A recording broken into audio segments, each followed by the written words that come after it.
Bismillahirrahmanirrahim. Assalamualaikum warahmatullahi wabarakatuh. Waalaikumsalam warahmatullahi wabarakatuh. Kembali lagi di channel Al Asran di Ngobrol Bareng Teteh. Nah, mungkin teman-teman sudah pada tahu ya, sudah tidak asing lagi gitu. Di sini saya didampingi oleh narasumber kita yaitu Teteh. Teteh bagaimana kabarnya? Baik? Alhamdulillah sehat. Baik. Alhamdulillah. Teteh mungkin pada podcast sebelumnya kita membahas tentang malam pertama ya Teh. Nah, mungkin kali ini saya akan bertanya-tanya tentang ciri istri solehah. Solehah. Ya. Nah, bukan mungkin ya Teh, pasti gitu. Dambaan semua laki-laki memiliki istri solehah gitu Teh. Nah, ciri-ciri istri solehah menurut Teteh itu seperti apa Teh? Saya malu menceritakan istri-istri solehah karena saya pribadi juga belum menjadi istri yang solehah. Tetapi kalau bisa kita lihat dari referensinya itu banyak ya. Bisa kita ambil referensi dari hadis, dari dalil Al-Quran. Saya ambil dari dalil Al-Quran aja ya. Kita bisa temui misalkan pada surat An-Nisa pada ayat ke-34. A'udzubillahi minasyaitonirrajim. Fassalihatu qanitatun hafizatun lil ghaibi bima hafizallah. Di sana dikatakan bahwa fassalihatu tanda-tanda dari seorang wanita yang solehah itu adalah fassalihatu qanitatun. Yang pertama itu adalah wanita yang qanitat. Artinya wanita yang qanitat itu adalah wanita yang ataupun seorang istri yang bertakwa ataupun yang taat lah. Taat kepada siapa? Yang tentu yang pertama itu adalah taat kepada Allah. Keduanya taat kepada Rasulullah. Dan yang ketiganya itu adalah taat kepada ulil amri. Sedangkan ulil amri di dalam keluarga siapa? Suami Nah, pastinya. berarti ulil amri di dalam keluarga itu adalah suami. Ya berarti seorang istri yang taat yang bisa seorang istri yang solehah maksud saya yang bisa taat kepada suaminya. Tetapi kalau ketaatan kepada suami itu terbatas. Karena kan secara hakiki kita menyembahkan hanya kepada Allah. Hanya kepada Allah.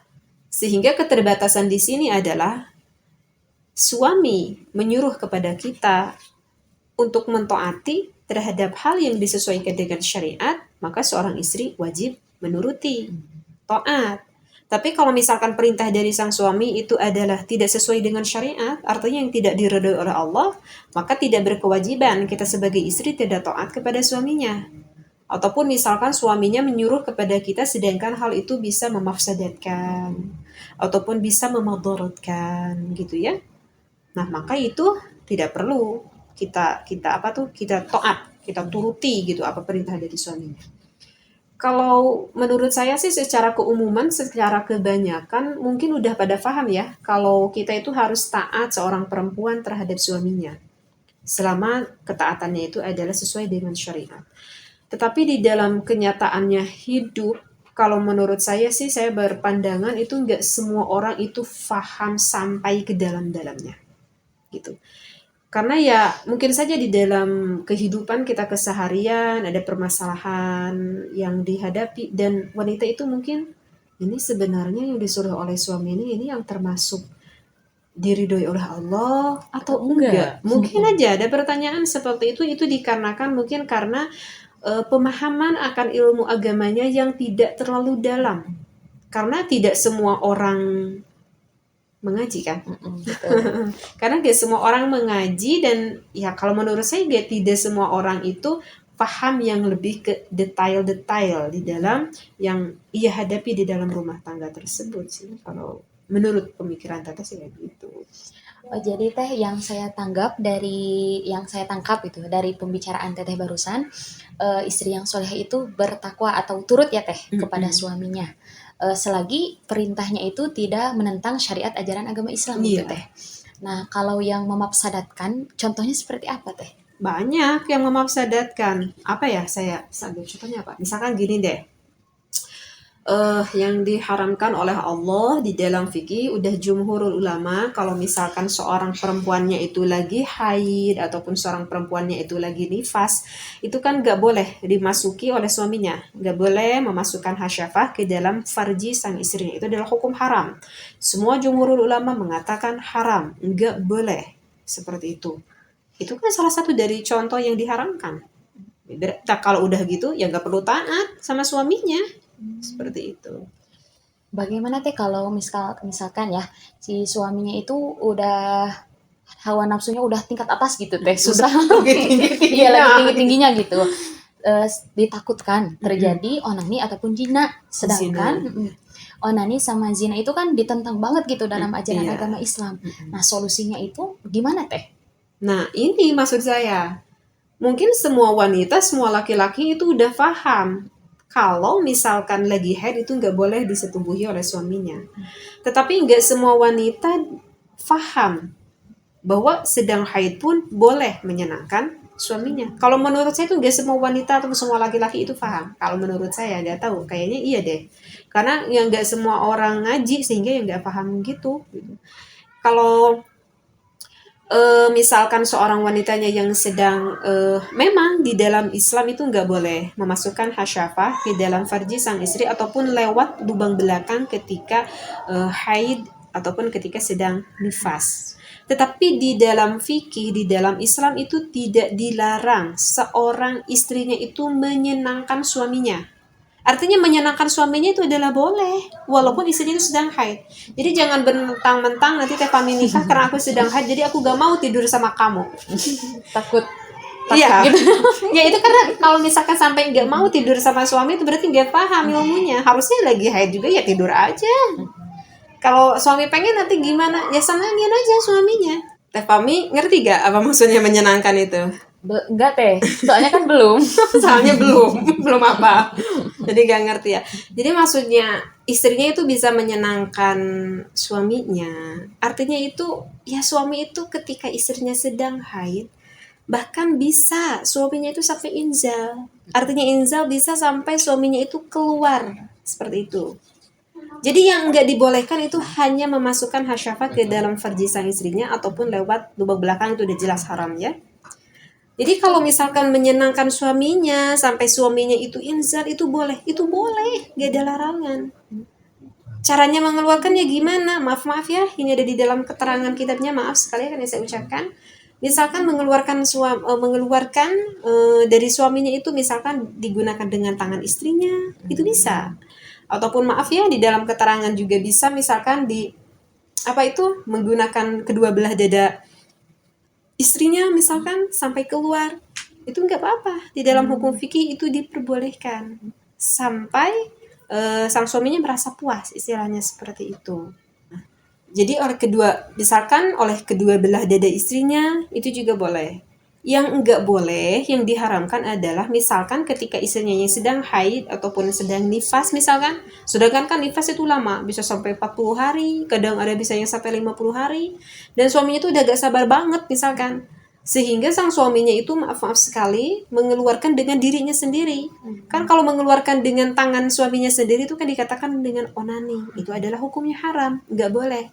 Tapi kalau misalkan dilakukan dengan tangan istrinya itu bukan onani namanya. Dan itu adalah hukumnya boleh. Dan mungkin saja nggak semua pendengar juga nggak sampai tahu sampai ke sini. Seperti itu. Ibaratnya seperti itu. Jadi boleh gitu ya teh menyenangkan suami meskipun kita dalam keadaan haid ataupun nifas gitu. Ya. Jadi ada tapi sesuai batasan gitu ya teh. Ya, artinya batasannya cukup itu aja, nggak boleh memasukkan hasyafah ke dalam farjinya sang istri. Makanya diperlukan seorang wanita yang cerdas, wanita yang piawai, yang bisa membahagiakan suaminya gitu. Selain dari itu boleh berarti ya teh. Iya. Kemudian teh kan tadi sudah disebutkan ya sama teteh ciri-ciri wanita soleh itu yang pertama taat kepada suami. Ada nggak teh ciri-ciri lainnya Ada. gitu? Kan barusan qanitatun, kemudian hafidhatul lil ghaibi.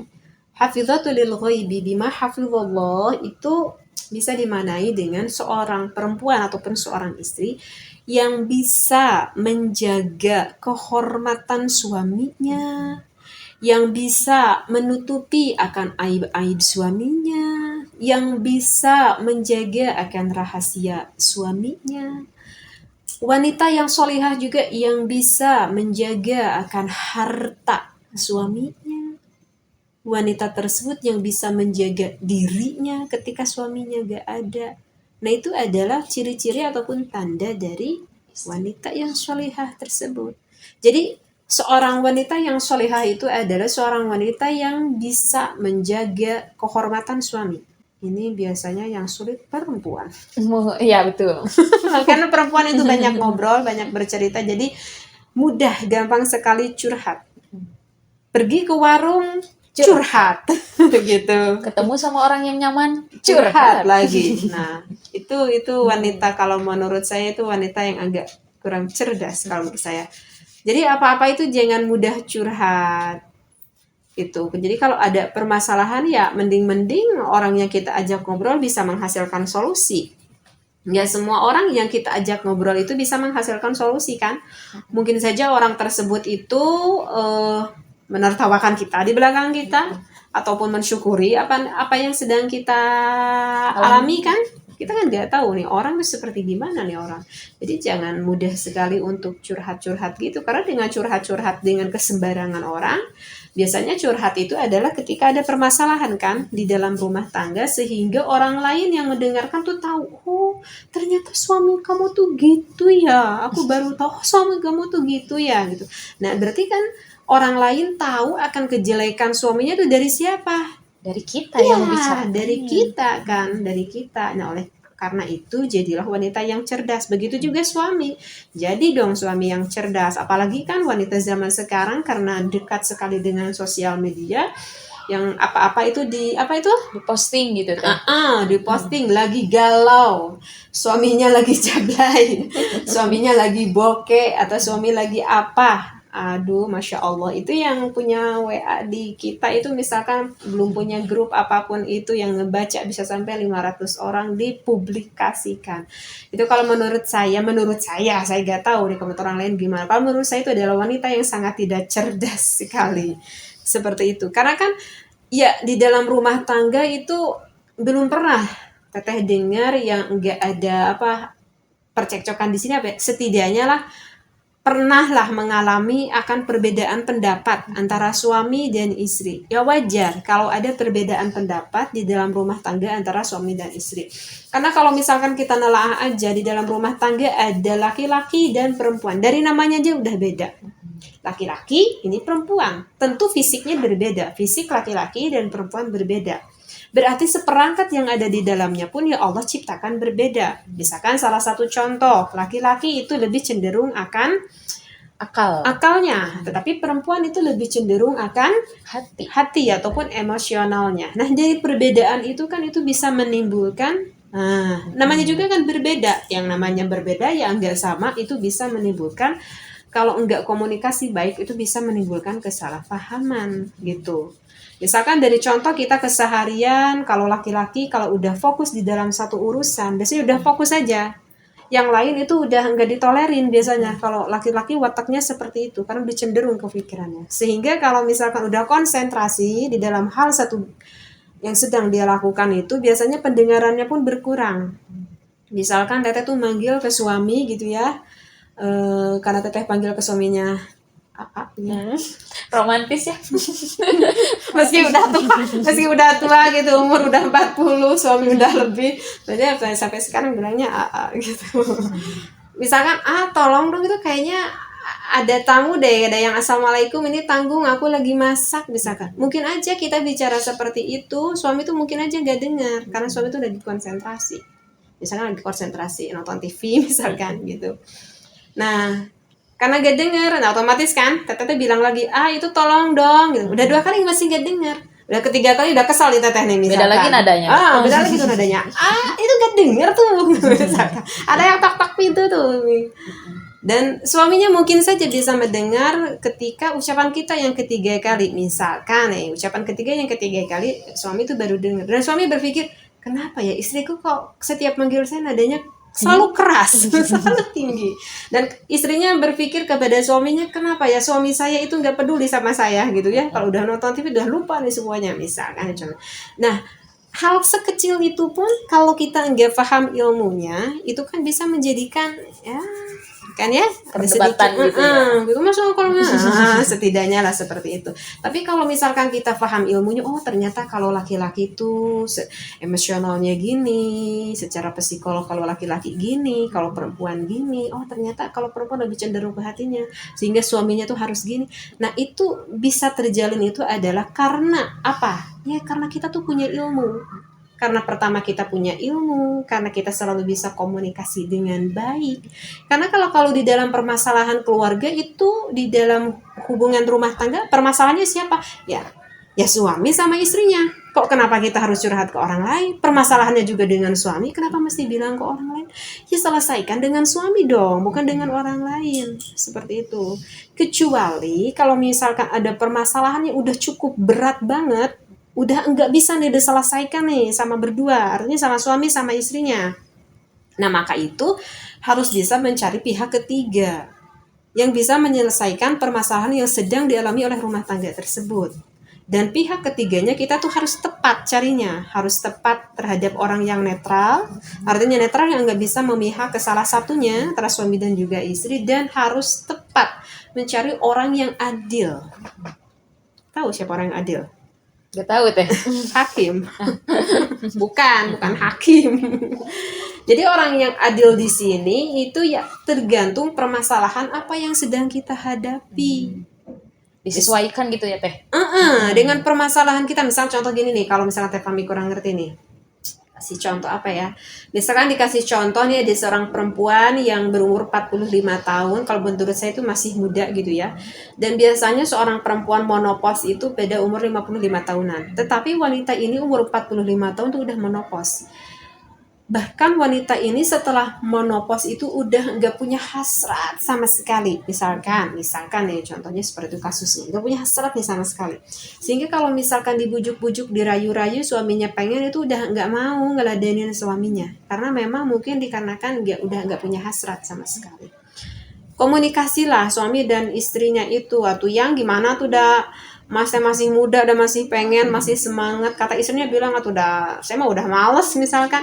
Nah artinya suami dan istri itu yang nggak bisa menyelesaikan permasalahan yang ia hadapi itu di dalam walaupun dengan komunikasi tersebut. Maka suami dan istrinya itu harus tepat mencari. Kalau menurut saya ini nggak tepat kalau misalkan dalam permasalahan ini mencari keajengan atau datang ke ustadz. Kalau menurut saya itu nggak tepat.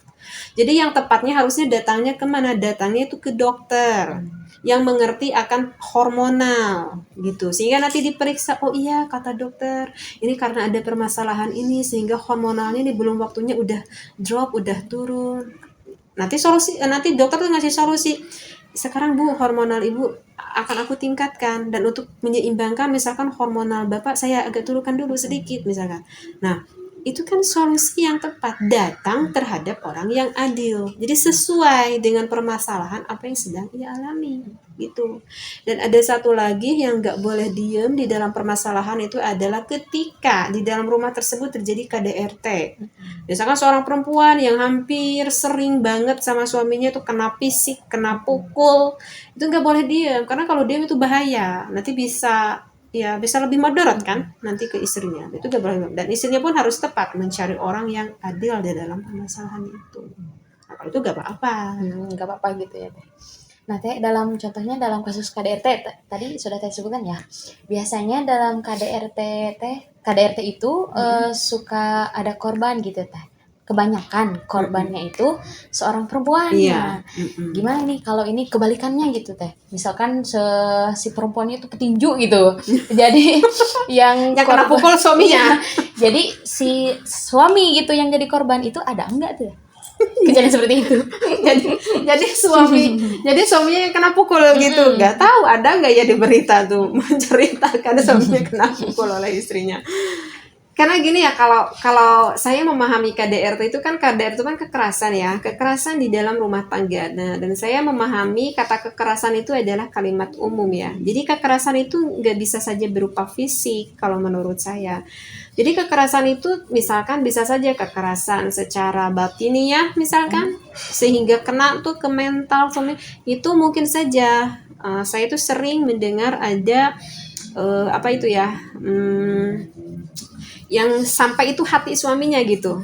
Enggak sih, sampai kena tinju sama suaminya itu jarang. Tapi misalkan contoh gini nih, seorang suami yang dapeti istrinya itu yang lumayan cukup kaya, sehingga setelah menikah suaminya itu disekolahkan misalkan sama istrinya, disekolahkan sama istrinya.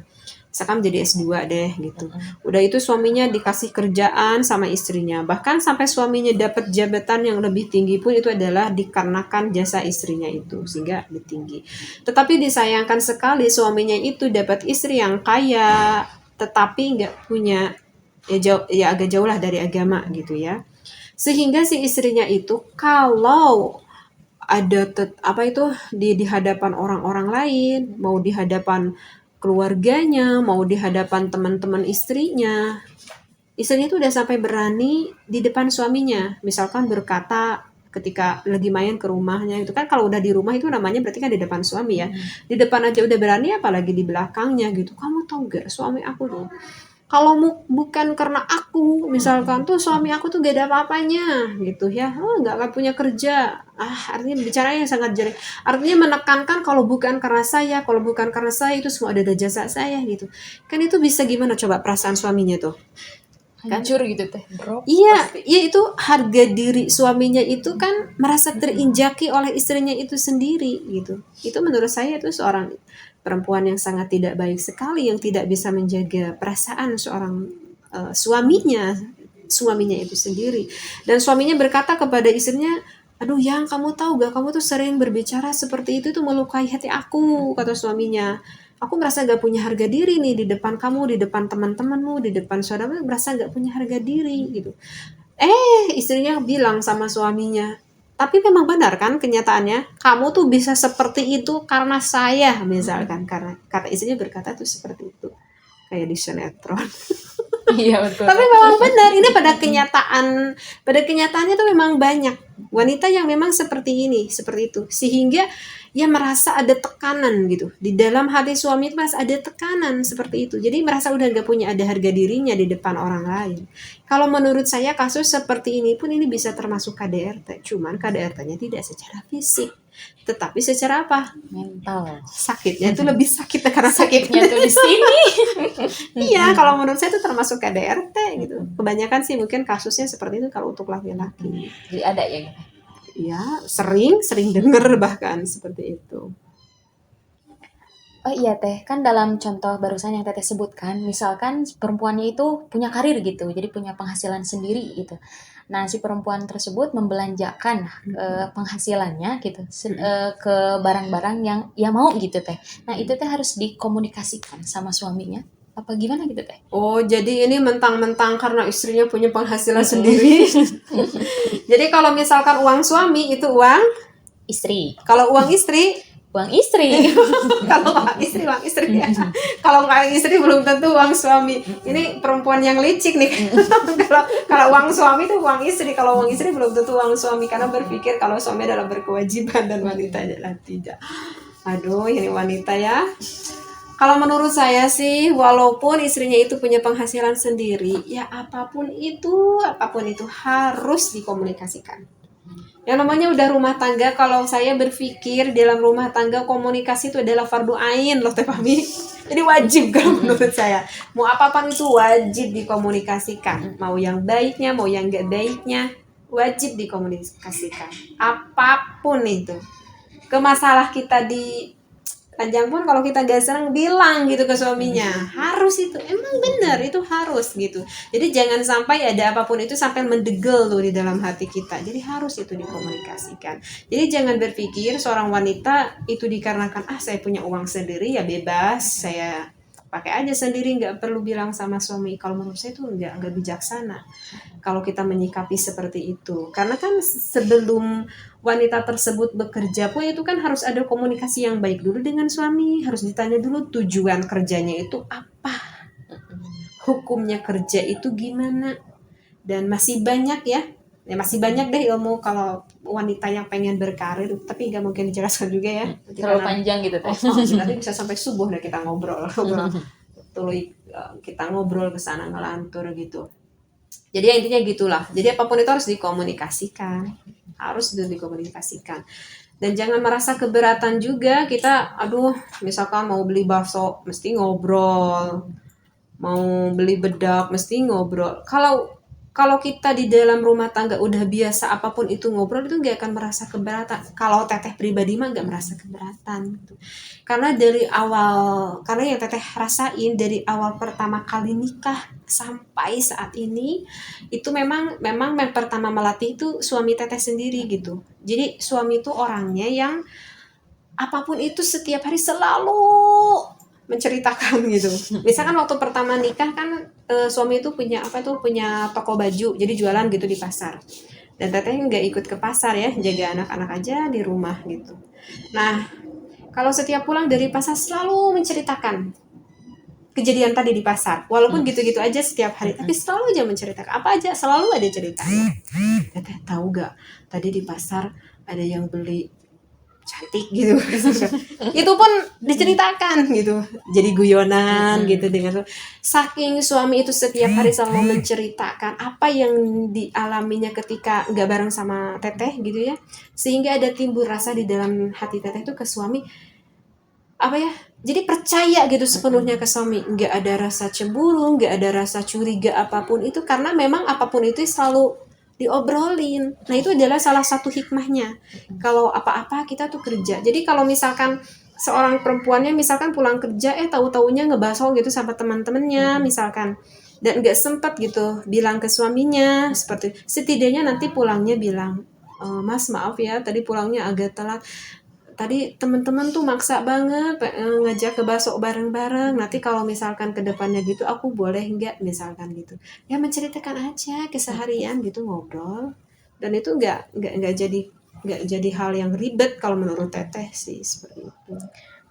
Teh kalau dari pengalaman teteh gitu, banyak bercerita atau banyak berbincang-bincang dengan suami, mau ini mau itu harus bilang gitu, merasa bosan gak teh? Enggak. Kalau teteh pribadi mah nggak bosan, masa sama suami bosan? Ya memang benar, teteh mah nggak bosan, ya justru senang. Jadi setiap hari itu berwarna karena selalu ada apapun itu yang diceritakan. Dan kadang juga berpikir, kok ada aja ya ini cerita setiap hari, apapun itu. Gitu. Misalkan kegiatan suami yang di luar apa-apa gitu ya, punya organisasi apa-apa. Dan padahal teteh itu nggak kenal sama orang-orangnya gitu. Ya suami mah cerita weh gitu, cerita. Tadi gini, tadi sama teman gini, permasalahan gini, ya pokoknya suami selalu cerita. Dan justru kalau menurut teteh itu gak akan mendatangkan kebosanan,